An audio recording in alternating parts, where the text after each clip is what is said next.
sana dan diterima di 3 perusahaan di Singapura dan sekarang masih melanjutkan posisi magang tersebut dan tetap mendapatkan penghasilan dari situ.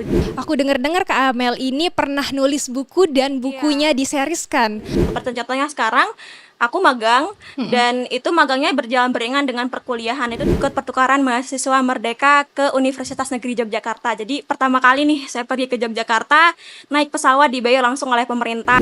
Percayalah ada banyak sekali saingan-saingan teman-teman di luar sana, jangan hanya mau kuliah-kuliah aja.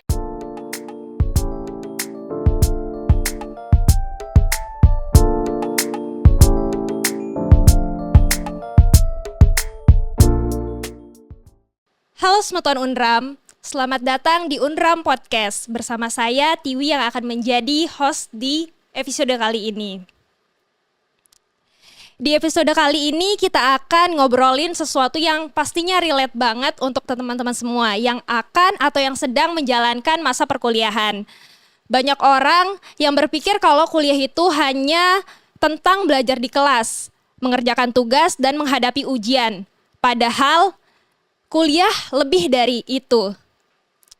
Di kuliah kita bisa melakukan eksplorasi untuk mengikuti berbagai kegiatan seperti organisasi, magang, pertukaran mahasiswa, hingga membangun jejaring dan mengasah skill akademik.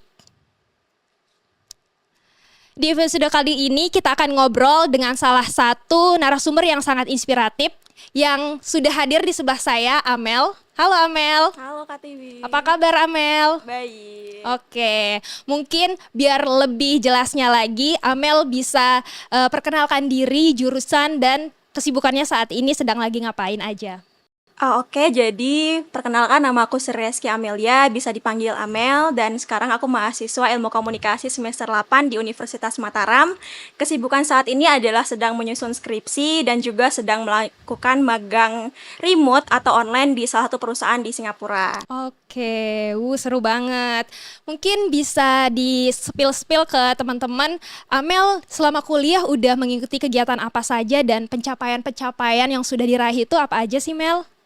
Kalau untuk pencapaian-pencapaian itu sebenarnya tidak terlalu banyak, namun yang paling saya ingat itu adalah ketika pertama kali saya mengikuti program Merdeka Belajar Kampus Merdeka. Dulu ketika semester 3 saya ikut pertukaran mahasiswa merdeka ke Universitas Negeri Yogyakarta. Jadi pertama kali nih saya pergi ke Yogyakarta, naik pesawat dibayar langsung oleh pemerintah, dan itu adalah batch kedua PMM, yang artinya itu adalah pertama kalinya PMM itu offline. Terus selanjutnya saya juga mengikuti program MBKM lagi, yaitu MSIB yang magang bersertifikat itu ke Pekanbaru nih, Kak Tiwi, yang ada di Sumatera, yaitu di Pulau Riau. Jadi saya juga pernah mendapatkan beasiswa Jarum, yaitu sebuah beasiswa yang emang diberikan oleh PT Jarum untuk mahasiswa-mahasiswa di Indonesia, dan salah satu mitranya yang ada di NTB itu adalah Universitas Mataram. Dan pernah juga ke Malaysia dengan program Changemaker Youth Excursion, dan sekarang sedang magang di perusahaan Singapura remote, dan itu pun dibantu oleh program yang ada di Universitas Mataram dari UPA BKPK Unram yang sudah membantu saya juga dalam proses pendaftaran magang selama kuliah. Banyak banget ya Semeton prestasi yang sudah diraih oleh Kak Amel. Oke, Kak Amel sendiri untuk mengikuti kegiatan-kegiatan itu apa sih yang memotivasi Kak Amel untuk tidak menjadi mahasiswa kupu-kupu ya kalau katanya orang kuliah pulang. Tapi Kak Amel bisa mau untuk belajar banyak hal di luar bangku perkuliahan gitu. Alasannya itu karena saya merasa bahwasanya ketika nanti setelah kita kuliah itu banyak sekali orang pengangguran dan ada banyak sekali sarjana yang akan lulus di tahun yang sama dan persaingan itu sangat ketat, sehingga saya perlu membuat value diri yang membuat saya lebih berbeda daripada kandidat lain sehingga saya mampu untuk bisa bersaing dengan mahasiswa-mahasiswa atau fresh graduate lainnya. Jadi saya harus punya pengalaman yang lebih, maka dari itu saya berusaha untuk bisa mendapatkan pengalaman lebih nih KTW selama kuliah, karena kan privilege banget sebagai mahasiswa. Benar-benar berarti alasannya itu ingin berbeda dari yang lainnya. Iya, benar. Oke, menurut Kak Amel sendiri apa sih mengapa sih mahasiswa itu harus aktif mengikuti kegiatan-kegiatan di luar jam kuliah gitu? Alasannya karena sebagai mahasiswa itu kita masih muda dan kita kayak masih bisa eksplor lebih banyak, dan ini adalah momen di mana kita itu bisa memanfaatkan fasilitas yang diberikan oleh kampus. Benar-benar. Universitas Mataram itu memberikan program yang banyak sekali kepada kita seperti mengikuti MBKM, ada juga bahkan program magang internasional baik yang online maupun yang langsung ke perusahaan begitu. Jadi kita harus manfaatkan ini karena kapan lagi gitu loh privilege sebagai mahasiswa. Ini sangat penting sekali untuk bisa kita raih saat ini. Kita harus manfaatkan momen-momen menjadi mahasiswa. Oke. Kalau untuk membagi waktu sendiri, Mbak, bagaimana Kak Amel itu membagi waktu antara kegiatan-kegiatan akademik dan kegiatan di luar kelas gitu? Oke, jadi kalau untuk saya pribadi itu biasanya menggunakan Google Calendar, jadi nanti mengplan semuanya supaya tidak ada yang mengganggu jadwal masing-masing. Namun pastinya sebagai seorang mahasiswa kita juga harus izin kepada dosen dan kepada pihak kampus jika memang harus pergi keluar kampus nih seperti program MBKM, itu kan kita tidak bisa serta-merta pergi saja, namun harus ada izin. Jadi meskipun kita aktif di luar kampus, kita juga harus tetap izin, terus tetap komunikasi dengan pihak kampus begitu. Oke, kalau mengusung skala prioritas, apakah Kak Amel sering melakukan hal tersebut atau ya udah jalanin aja yang ada di depan atau gimana, Kak? Kalau aku sendiri skala prioritas itu tentu saja karena sekarang masih udah semester 8, prioritasnya pasti udah skripsi.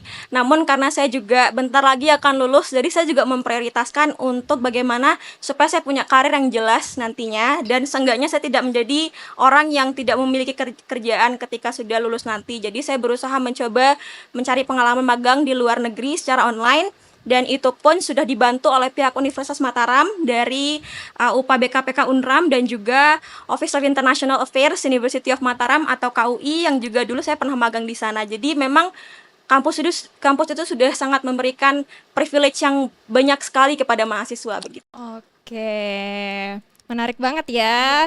Oke, dari semua prestasi atau achievement yang sudah didapatkan itu, bagian mana yang paling membuat Kak Amel itu kayak, wah, aku udah berada di titik ini nih, udah ngelewati males-males yang dulu, udah melewati banyak orang gitu. Prestasi apa yang membuat Kak Amel merasa kayak puas dan bangga?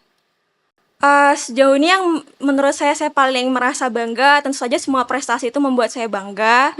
Dan untuk Unram, terima kasih banyak karena saya juga mendapatkan pengalaman magang pertama kali saya di luar negeri, dan itu juga digaji dengan gaji yang cukup besar, bahkan itu bisa sampai UMR NTB gitu kan. Itu dibantu oleh pihak Universitas Mataram dengan programnya, nanti bisa komunikasi dengan KUI ya, kalau tahu Kantor Urusan Internasional Unram. Jadi itu pernah saya mengikuti program namanya adalah Skillio.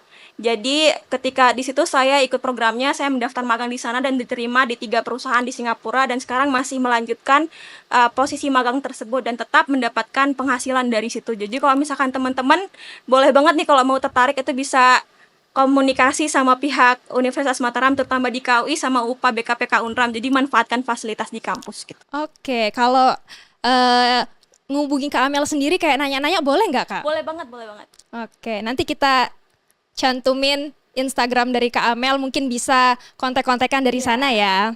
Oke, selanjutnya pernah nggak Kak Amel itu ngerasa di suatu momen itu kok ngerasa hidupnya gini-gini amat gitu, kayak udah ngelakuin banyak hal tapi ngerasa stuck di satu tempat, kayak ngerasa hal yang udah dilakuin itu nggak ada artinya gitu. Apakah Kak Amel pernah mengalami hal itu, dan kalau pernah bagaimana cara untuk bangkit dari hal tersebut?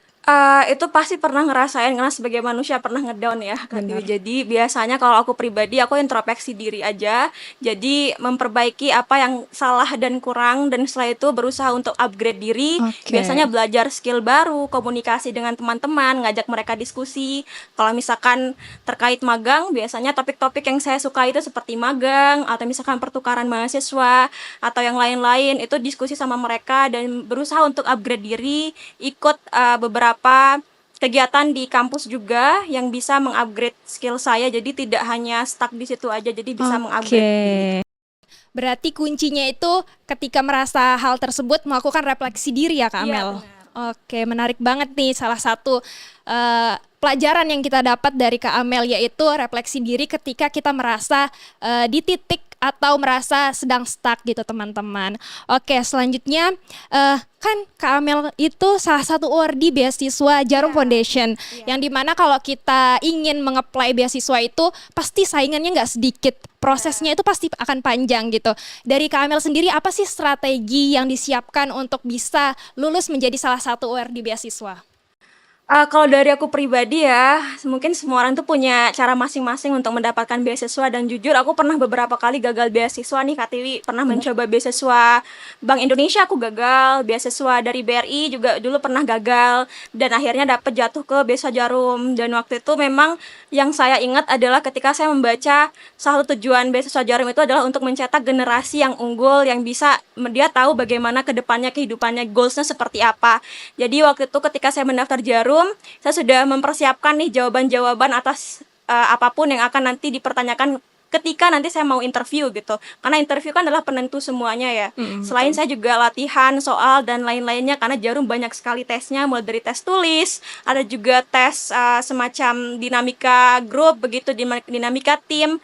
Dan ketika interview itu datang, saya ditanya begitu, saya hanya fokus bahwasanya saya ikut Jarum Beasiswa Plus supaya saya nanti bisa memiliki relasi, punya pengalaman yang bisa membantu saya untuk menggapai karir saya di masa depan, misalkan menjadi public relation professional atau social media specialist professional di masa depan gitu. Oke, dari semua tahapan yang ada di Jarum Foundation itu apa aja yang mungkin bisa di-mention sedikit di setiap tahapnya itu yang harus perlu di-highlight dan benar-benar dipersiapkan oleh teman-teman yang mungkin ingin mendaftar di Jarum Foundation di tahun depan gitu?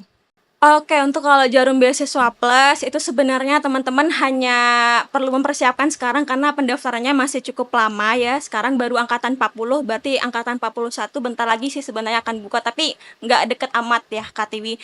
Persiapannya mungkin dari sekarang harus banyak-banyak latihan soal menggambar, karena nanti ada latihan soal menggambar juga, harus ada latihan. Coba buka lagi buku UTBK karena ada soal yang mirip-mirip UTBK, terus kayak nanti bisa latihan soal wawancara juga, nanti bisa tanya-tanya sama Besuan Mataram. Besuan Mataram IG-nya ada Besuan Mataram, nanti bisa komunikasi aja di situ DM. Oke, aku dengar-dengar Kak Amel ini pernah nulis buku dan bukunya diseriskan. Mungkin bisa ceritakan sedikit bukunya cerita tentang apa dan bagaimana proses produksi filmnya? Oke, jadi waktu itu dalam pembuatan buku itu pernah saya buat ketika masih SMA, namun ketika proses mau pembuatan menjadi series itu sudah mau kuliah, begitu ya. Dan saat itu saya membuat buku itu karena terinspirasi dari banyaknya film yang saya tonton, jadi sudah sejak SMA saya sudah cukup tertarik dalam bidang media, saya suka sekali nonton film dan itu menginspirasi saya untuk membuat naskah cerita yang saya tulis di Wattpad. Waktu itu dan mendapat sekarang sudah sekitar 7 juta pembaca dan memang sudah dibuat versi seriesnya di aplikasi Genflix. Dan mungkin teman-teman kalau searching di Google, nama pena saya adalah Amelia Sria, penulis Mahram untuk Najwa, salah satu buku yang udah terbit sekitar beberapa tahun yang lalu, dan itu memang prosesnya tidak terlalu lama, sekitar 6 bulan mungkin ya, menghasilkan satu buku dengan 300 sampai 400 halaman, dan itu ceritanya tentang pernikahan sebenarnya Kak Tiwi ya. Tapi karena waktu itu karena saya sering nonton film jadi terinspirasi dan akhirnya membuat cerita seperti itu. Oke, menarik banget nih. Mungkin teman-teman yang senang baca buku atau yang ingin menikah dan dapat pelajaran dari bukunya Kak Amel mungkin bisa dibaca ya. Judulnya apa tadi? Mahram untuk Najwa. Iya, Mahram untuk Najwa, atau bisa nonton aja di ini ya, di Genflix ya. Oke Kak, ini aku penasaran banget. Kan banyak narasi yang mengatakan bahwa menjadi mahasiswa yang aktif di organisasi itu bisa membuat hal akademik atau prestasi akademik kita itu menurun. Menurut Kak Amel sendiri bagaimana Kak? Apakah dengan mengikuti berbagai macam kegiatan di luar kelas itu bisa mengganggu pelajaran Kak Amel selama kuliah?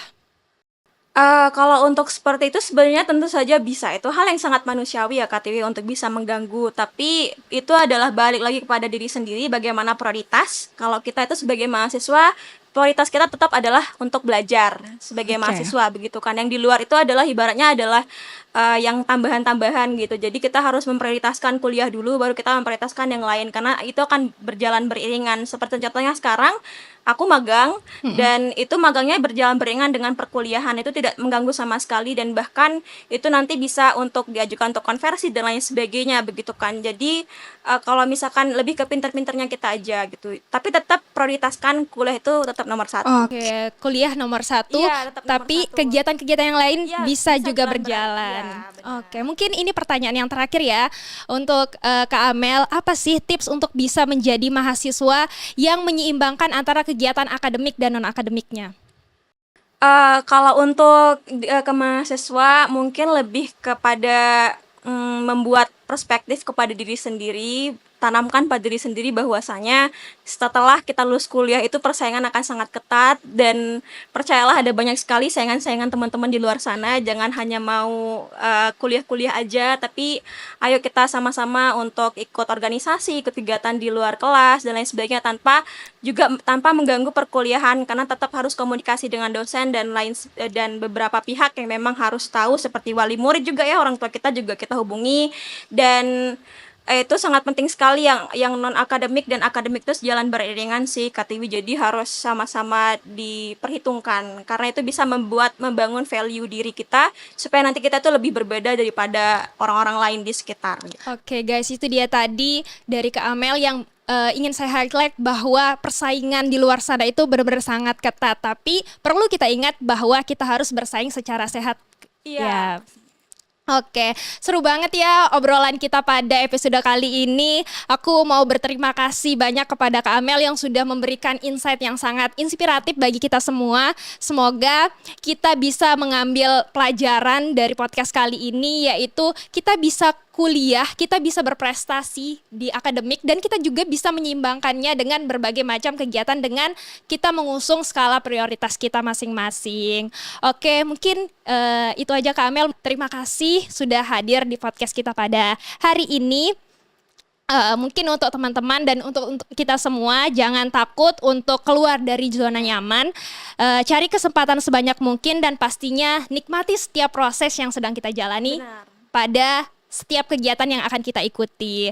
Aku juga mau terima kasih kepada Semeton Unram yang sudah mengikuti podcast ini sampai akhir. Jangan lupa untuk like, comment, share, dan subscribe Unram TV agar teman-teman gak ketinggalan episode-episode menarik dan seru lainnya. Segitu aja dari kami. Sampai jumpa.